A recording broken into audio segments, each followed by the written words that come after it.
¿Está grabando? Ok, vamos a esperar a que esté grabando. Ok. Ya. Buenas tardes, chicos. ¿Cómo están? Vamos a ver hoy el tema de polímeros. Espero que lo que se esté grabando sea la pantalla y no mi cámara. No sé qué se graba. Nos habíamos quedado en mecanismos de reacción o mecanismos de polimerización. Vámonos. Polímero, vamos a buscar por block 50, aramidas, fibras, sintéticos. Aquí. Nos habíamos quedado en esta, ¿no? La clasificación de los polímeros orgánicos y sintéticos. Si no mal recuerdo. Chicos. Sí, profe, sí. Gracias. Entonces, la clasificación de los polímeros los vamos a ver como dos tipos de polímeros, que pueden ser por adición o por condensación. Estos los vamos a clasificar según la función de cómo se lleva a cabo la polimerización y nos las dio Wallace Home como parte de este tipo de clasificación. El método de síntesis lo vamos a ver por reacciones de adición o por reacciones de condensación. ¿Qué nos van a decir? Uno va a ser de crecimiento continuo de la cadena, como los poliestirenos que veíamos que se empezaban a añadir todas estas moléculas de estireno para ir generando un polímero, o por crecimiento en pasos, las poliamidas, como por ejemplo el nylon, que era uno que teníamos un metilbutadieno que empezaba a isomerizarse o a generar transisomerizaciones para empezar a generar una polimerización a partir del enlace doble. Ahora bien, esto ya sabemos que un polímero simplemente es una unión de muchos monómeros que se repiten y se repiten y se repiten. Entonces, ¿cómo se van a dar los procesos de crecimiento continuo de cadena? Cuando se polimeriza, por ejemplo, el etileno para obtener el polietileno, cada átomo de una molécula de etileno se transforma en cierta parte del polímero de polietileno. Nada se gana y nada se pierde. Por ejemplo, en este caso, se rompe el doble enlace del etileno para formar que en cada enlace liberado se pueda pegar una molécula de carbono. Estas reacciones van a ser por condensación, que son una serie de pasos de crecimiento. Tenemos una molécula ya de polietileno. Este polietileno, a través de una molécula de cloro, vamos a agregar o eliminar el ácido clorhídrico que se va a formar por la unión de cloro e hidrógeno, y el nitrógeno se va a unir carbono-nitrógeno. Vamos a formar este grupo amino. Aquí vamos a tener un grupo éster que va a ser nuestro grupo cetona, que va a ser oxígeno-carbono, y nuestro grupo con amoníaco o con nitrógeno. Y la cadena se va a ir elongando, lo que va a dejar a pasos un restante, nos va a dejar un residuo. En este caso, las polimerizaciones por condensación no van a generar un subproducto, y las polimerizaciones por adición no generan subproductos. ¿Por qué? Porque en las de condensación vemos cómo empezamos a liberar gases o ácidos para mantener la reacción por los procesos de catálisis. En el caso de las polimerizaciones por adición, simplemente vemos cómo se rompen enlaces y los enlaces se condensan, los enlaces se empiezan a añadir dentro de la misma molécula.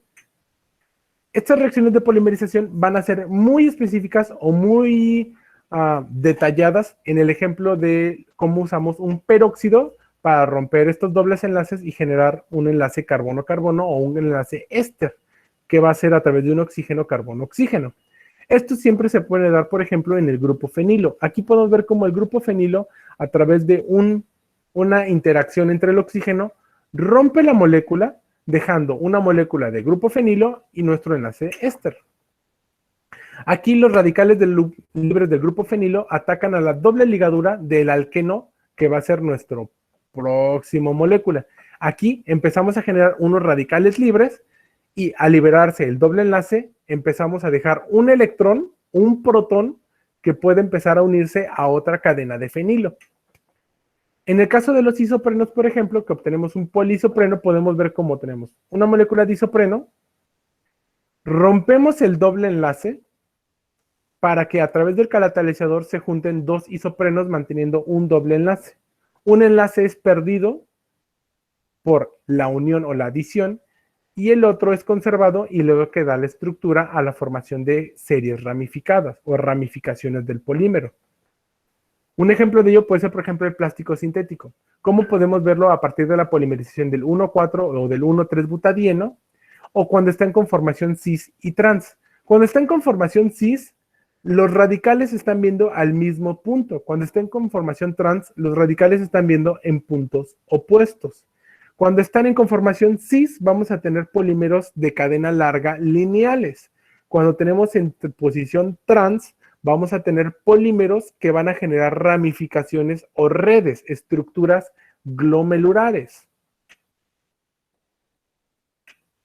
En este caso, podemos ver la doble ligadura que queda del polisopreno a partir del hule natural. Podemos ver cómo el isopreno tiene una conformación trans.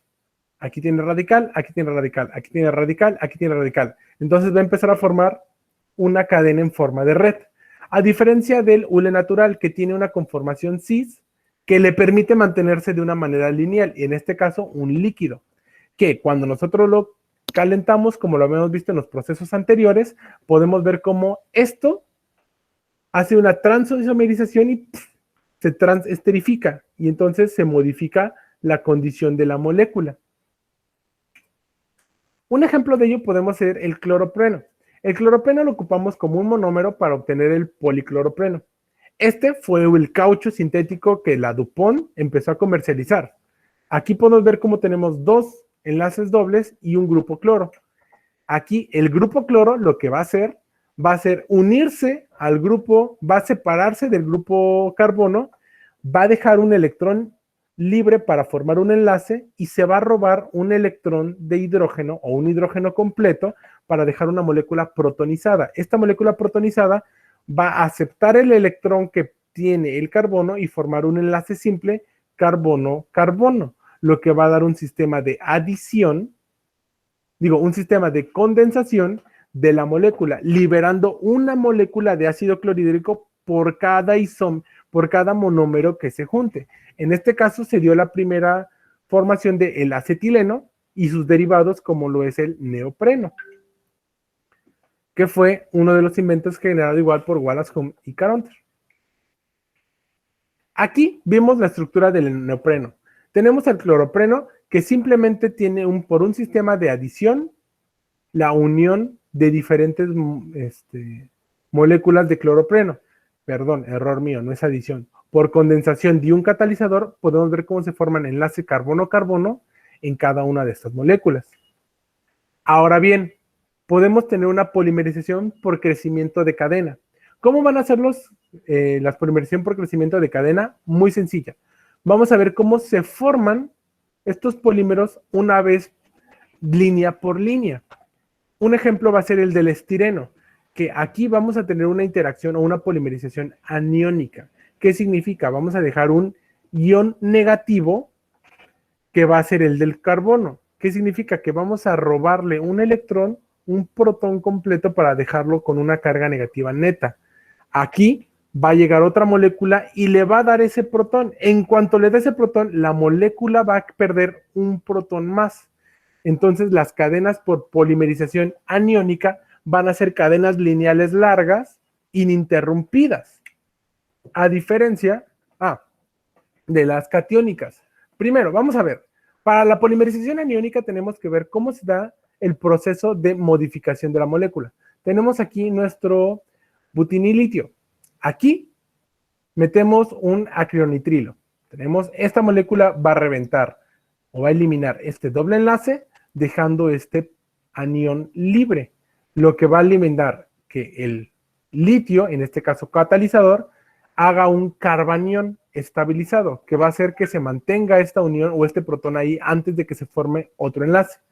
Después, una vez catalizada la molécula, va a empezar el proceso de catalización o de reacción en cadena, en donde una molécula se va a acercar, va a querer tomar un electrón de este doble enlace, liberando un enlace que vamos a ver aquí. Entonces, este enlace en automático va a decir, hey, ¿por qué me quitaste? Y como chapulín, empezar a polimerizar uno por uno, y entonces le va a robar la novia a alguien más, y ese le va a robar la novia a alguien más, y así hasta que se termine el proceso o todos los reactivos de dicha reacción. En el caso contrario de la polimerización catiónica, aquí se lleva a cabo por medio de un mecanismo similar, pero los radicales libres se forman en carbationes como intermediarios de los reactivos. Aquí, el paso de la catalización, se protona un monómero, se le agrega el protón y se inicia la cadena. Aquí lo que estamos es añadiendo la energía para que el monómero empiece a reaccionar con, un ejemplo, el isobutileno. Lo mismo, al estar, en cuanto mete el electrón, se forma un enlace y esto empieza una cadena alargada, que es lo que forman nuestros polímeros. En el caso de la polimerización aniónica, las dos cadenas de crecimiento no pueden reaccionar entre sí. Una vez que inicia la reacción, solo se va a mantener en manera lineal. A diferencia de la catiónica. La catiónica sí puede mantenerla por dos lados. Puede mantenerse hacia dos lados o pueden unirse cadenas iniciadas. Un ejemplo es que nosotros podemos tener elastómeros a través de moléculas cristalinas que son aniónicas y catiónicas. Las aniónicas para dar un polímero alargado y las catiónicas para poder empezar a formar estructuras de red que nos van a dar los primeros elastómeros, la capacidad de poder generar elasticidad de nuestra propia molécula. Esto lo vamos a ver a través de los mecanismos de reacción de condensación. Estos, por ejemplo, el ácido acético más el etanol, pueden formar esteracetato de etilo, más una liberación de agua. Pero el acetato de etilo es el inicial para formar un poliacrilato. El problema es que en este esquema sabemos que las reacciones de condensación enfocamos nuestra atención en visualizar lo que ocurre en una reacción. La pregunta es, si tenemos vinagre, ácido acético y etanol y lo calentamos por arriba de los 100 grados, ¿por qué no formamos un polímero? Si nosotros agarramos alcohol y vinagre, formamos un acetato, un cristal, pero no formamos un polímero de acetato de etilo. No formamos un polímero como un poliéster, a pesar de que el ácido acético y el alcohol pueden polimerizarse para formar poliéster. ¿Por qué? Esto es muy sencillo. Uno, en condiciones, una vez que se genera una reacción en el grupo funcional, el ácido carboxílico y el alcohol, que están en los extremos de la molécula, forman un enlace éster. Este enlace éster, cuando quisiéramos generarlo, va a haber una manera en la que no va a poder seguir reaccionando la molécula a más grande, porque las moléculas van a ser lineales. Y estas moléculas necesitan ser bifuncionales. Necesitaríamos meterles una capacidad catiónica. Se debe tener en cuenta que la reacción no ocurre en un solo paso, como es indicado aquí, sino que ocurre paso a paso durante la mezcla de cada uno de los reactivos. Para hacer un poliéster tenemos un ácido bifuncional y un alcohol bifuncional que tiene las dos funciones, ese doble enlace. Ahora, ya que tenemos, vamos a generar unas simples reacciones químicas que formen el monómero para formar dímeros, para empezar a juntar los acetilenos uno por uno. Ya que tengamos acetilenos en forma dimérica, un monómero, un acetileno, dos monómeros, dos acetilenos, vamos a empezar a polimerizarlos con diferentes monómeros o dímeros, lo que va a empezar a formar cadenas continuas de monómeros y dímeros, generando trímeros y tetrámeros. Esto podría generar lo mismo, la generación de poliésteres como el PET. Aquí, mientras más grupos éster, este grupo carbono, oxígeno, oxígeno, aquí este grupo éster, cuando tenemos muchos poliésteres, podemos formar lo que conocemos como es el plástico. Por ejemplo, el tereftalato de dimetilo con el etilenglicol forma un plástico. Y a lo que iba mi pregunta, chicos, duda, ¿ustedes conocen lo que es el líquido de vape o los cigarros electrónicos?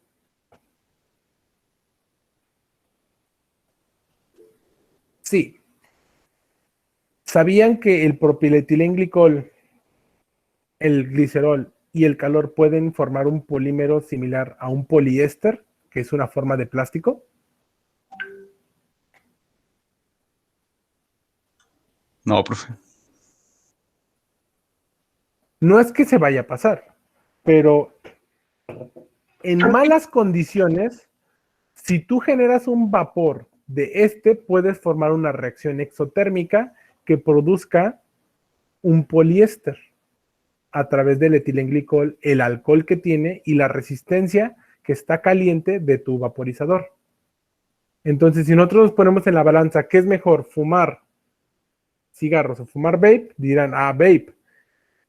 Pero si ponemos en la balanza, ¿qué es mejor, fumar tabaco, un puro y un vape, les voy a decir que es lo mismo fumar tabaco que fumar en vape.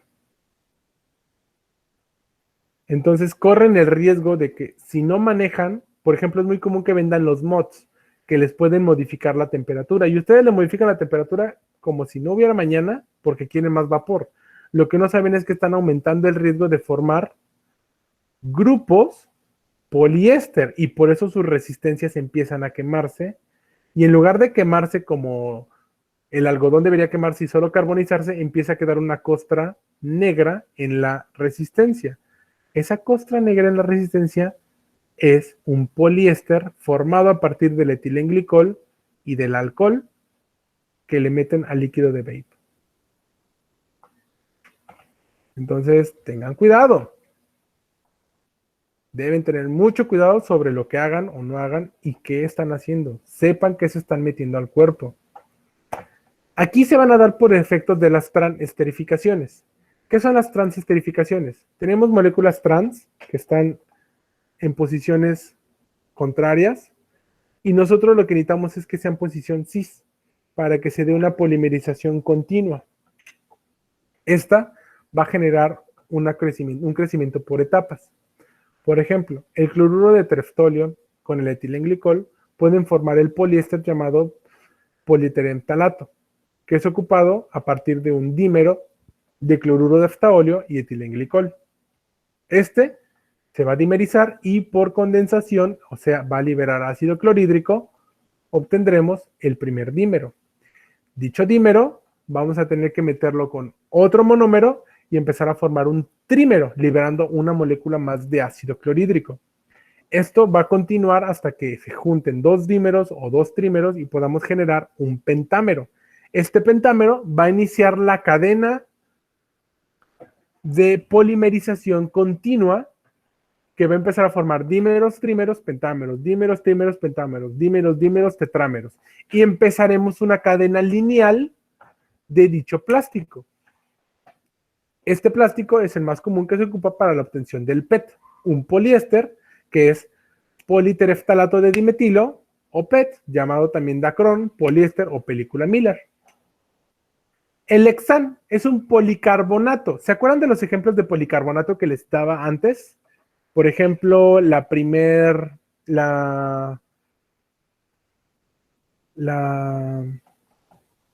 vidrio de vista panorámica del acuario de California, que tiene 15 centímetros de grosor, 6 metros de ancho y 4 de largo. No, 15 metros, 6 metros de altura y 15 metros de largo. Pues este policarbonato está obtenido a partir de los bisfosfatos. Aquí estos grupos bisfenilo van a empezar a reaccionar de una manera en la que vamos a tratar de buscar omitir la formación de ácido clorhídrico.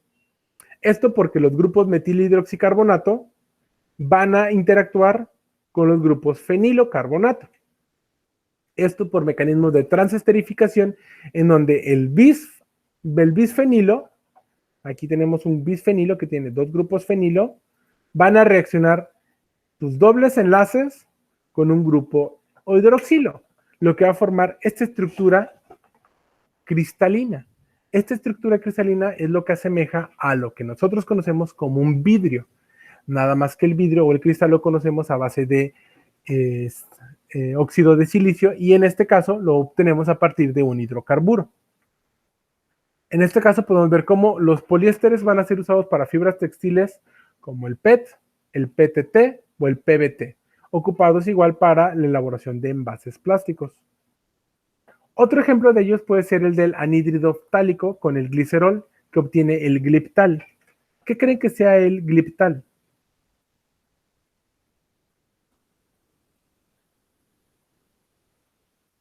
¿No? ¿Nadie? El gliptal es una resina o es un barniz, un esmalte que es térmico, tiene la capacidad de absorber grandes cantidades de calor sin corroerse o degradarse, ocupado usualmente cerca de los motores de combustión interna. Otros que podemos tener son el polietilengftalato, que son a partir del grupo etileno, que nos ayudan a la formación de los nylons, que podemos sintetizar a partir, uno, de las diaminas y los cloruros, o a partir de monómeros de cloruro de adipolio y de hexametildiamina. En ambos casos forman al nylon 666 que nos dio la compañía DuPont. Pero este átomo de cloro siempre va a reaccionar con un átomo de hidrógeno de otra cadena y son desechados en forma de ácido clorhídrico en forma de gas. La planta de nylon se fabrica generalmente haciendo reaccionar ácido adípico con la hexametildiamina. Pero existe otro nylon, el nylon 6, que es muy similar al nylon 666 de DuPont, pero este es el que van a ocupar las demás cadenas o las demás empresas que fabriquen nylon.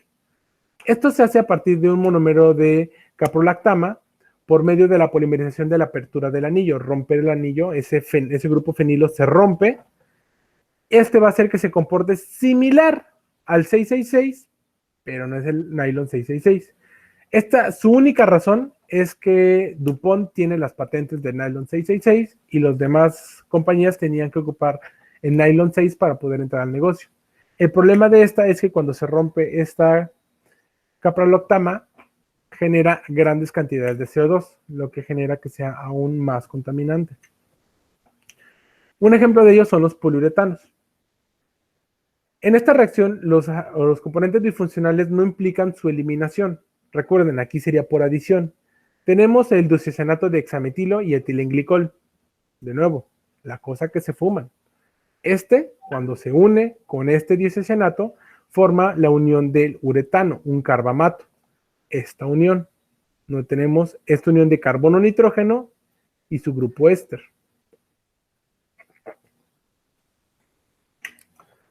Estos en apariencia van a tener una cadena lineal que las podemos observar al microscopio y van a ver como si fueran pequeños resortitos. Esto nos ayuda a entender cómo funcionaban los polímeros que tenían dos o más monómeros diferentes. Por ejemplo, el cloruro de vinilo y el cloruro de vinidileno. Aquí formaron algo llamado el SARAN, una polimerización de cadena de crecimiento de adición que podemos ocupar dos monómeros diferentes para alargar la cadena. ¿Dónde los ocupamos? En los termoplásticos. ¿Cuáles son los termoplásticos o los hidrocarburos ocupados para termoplásticos? Los legos, los plásticos que son maleables a cierta temperatura y que nos dimos cuenta que se podían basar a partir del estireno, del acrinonitrilo o de los butadienos. Y tenían una característica muy peculiar, que podían ser cristalinos o amorfos. Mientras la temperatura se iba elevando, primero eran vidrios, eran vítreos, eran cristalinos. Conforme aumenta la temperatura, pasan de un estado vítreo a un estado termoplástico los cristalinos, que son maleables, son totalmente maleables. Por ejemplo, los que ocupamos las fundas, los vasos, que se vuelven cristalinos. Caso contrario con los amorfos. Por ejemplo, si yo lo caliento se pone cristalino y después se vuelve maleable. En cambio, si yo lo caliento, pasa muy rápido del paso termoplástico a una textura gomosa y pegajosa. Y mientras más aumenta la temperatura, pasamos al estado de fusión, que es líquido.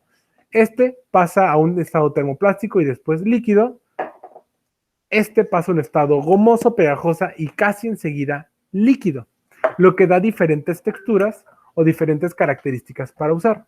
Uno de ellos es la elaboración de material de laboratorio o material cristalino que tiene como base silicio y para aumentar la dureza o la rigidez, estos termoplásticos. Un ejemplo de ello es la fabricación del Kevlar o de las ventanas a prueba de balas. Y la única diferencia es cómo se mueven sus fibras cuando aumentamos su temperatura. Los amorfos, las cadenas empiezan a moverse y empiezan a disociarse formando un líquido. En el caso de la cristalina, simplemente abren la rama o el entramado que existe y les da un movimiento o esta flexibilidad. Y cuando están en la temperatura de transición vítrea, todos pasan un movimiento en el que las cadenas se mueven de manera local, pero no se trasladan como si estuvieran dentro de un líquido, a diferencia del cristal o del vidrio.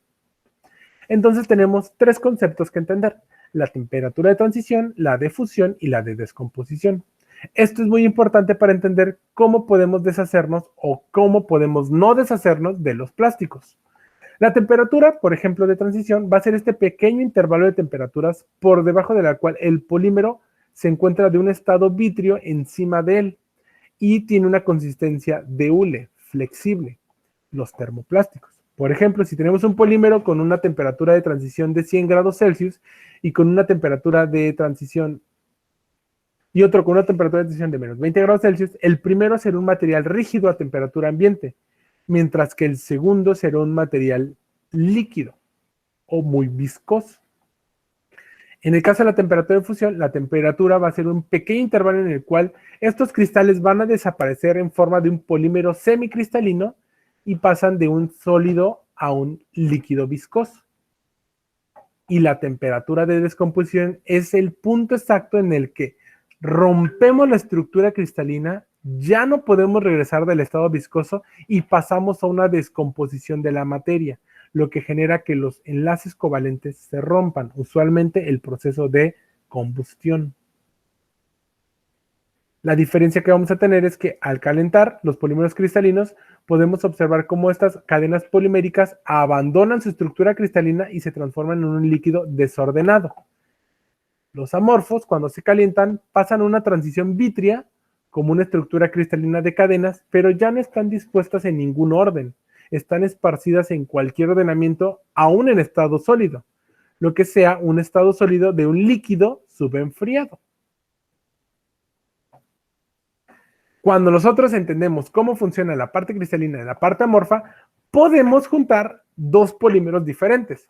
Los polímeros cristalinos nos van a ayudar a tener rigidez porque van a ser cadenas polimerizadas lineales, y si les añadimos partes amorfas, polímeros amorfos, vamos a darles flexibilidad o rigidez. Esto todo va a depender de la fusión y la transición vítrea que tiene cada uno de ellos. Por ejemplo, cuando se calienta un polímero cristalino, la velocidad es constante, la temperatura va a aumentar a una velocidad constante y la cantidad de calor requerida va a incrementar en grados Celsius, la temperatura de 1 gramo de dicho polímero. A esto lo llamamos capacidad calorífica. ¿Cuánto calor necesito para elevar 1 grado Celsius este polímero?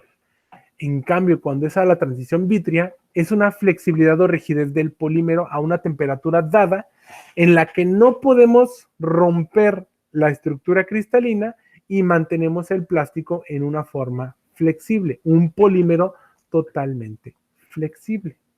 Por eso hay plásticos que a temperatura ambiente son flexibles y otros que son duros. ¿Qué es lo que influye para que la transición vítrea de un polímero sean 100 grados Celsius y de otro 500? Simplemente el movimiento de las cadenas. Las cadenas poliméricas pueden moverse con facilidad a temperaturas de transición bajas y a temperaturas de transición altas las cadenas no se mueven con facilidad. Aquí lo único que es cuál es la estructura molecular de mi molécula, de mi polímero. Un ejemplo de ello, podemos ver aquí cómo tenemos una transición cristalina y una polimérica amorfa. Esto va a depender, como les decía, de qué grupos estén. Por ejemplo, si están policetonas o etercetonas. Aquí la única diferencia es cuántas moléculas tengo y cuál es el grupo acompañante de mi molécula. Para estos grupos es por eso que les mandé a estudiar un poco de química orgánica para que entendieran cómo, por ejemplo, está el polimetilacrilato que tiene diferentes puntos de transición y estos van a depender de cuán elongada esté la cadena. Por ejemplo, uno es un metilacrilato, el otro es un etilacrilato, el otro es un propilacrilato y el otro es un butilacrilato. Ambos los cuatro son acrilatos, la única diferencia es el grupo acompañante que lo está alargando. Un grupo metil, un grupo metil, un grupo propil o un grupo butil. Y esto cambia drásticamente la temperatura a la que se da esta transición.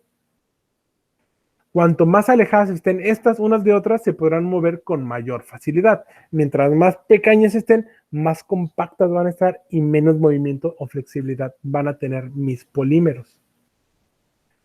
Un ejemplo de ellos son los poliacrilato de metilo y el polimetacrilato de metilo. Aquí la única diferencia es que uno tiene una temperatura de transición a los 6 grados Celsius y el otro ya tiene una temperatura de transición a los 105 grados Celsius. Simplemente porque tiene un grupo metil más que el otro. ¿Se dan cuenta la diferencia? Esto nos ayuda a entender cómo funcionan los polímeros y cómo es que existen diferentes tipos de plásticos. Cuanto más fácil pueda moverse un polímero, menor calor habrá que suministrarle en las cadenas y que empiecen a contornearse para salir de un estado vítreo rígido a pasar uno blando y flexible, que es lo que he estado tratando de explicarles. El inventor que descubrió primero cómo hacer las botellas de PET fue Nathaniel Webb, en el que, entendiendo cómo funcionaban estos polímeros, vio que la temperatura de transición vítrea tenía que ser modificada, el PET a 80 y el PEN a 122, poliéster a 122, el PET a 80. ¿Cuál sería el candidato ideal para lavar y esterilizar en envases retornables? El PEN. El material plástico de los envases retornables es el PEN, porque necesita mayor temperatura para no deformar la botella. En cambio, el PET, cuando yo lo deformo, cuando yo aumento temperatura, deformo. Pero es más fácil reciclar el PET que el PEN. Porque el PET puedo pasar a un punto de transición más rápido que el PEN. Voy a necesitar más energía en este que en este. Esto se va a dar como parte de una pequeña introducción para obtener los polímeros. La reacción química por la cual se obtienen los polímeros se denomina polimerización. Tenemos una cadena de hidrocarburos que se empieza a alargar y obtenemos un polímero.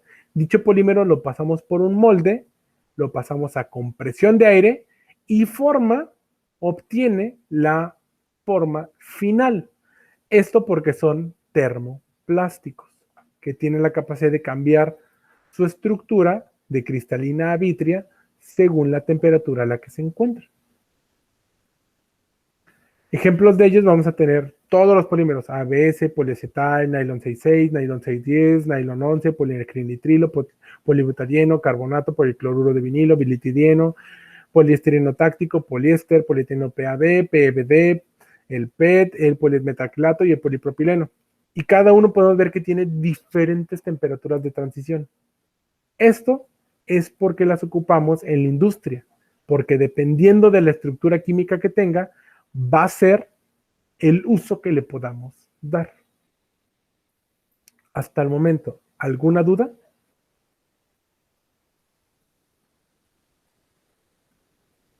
No, profe.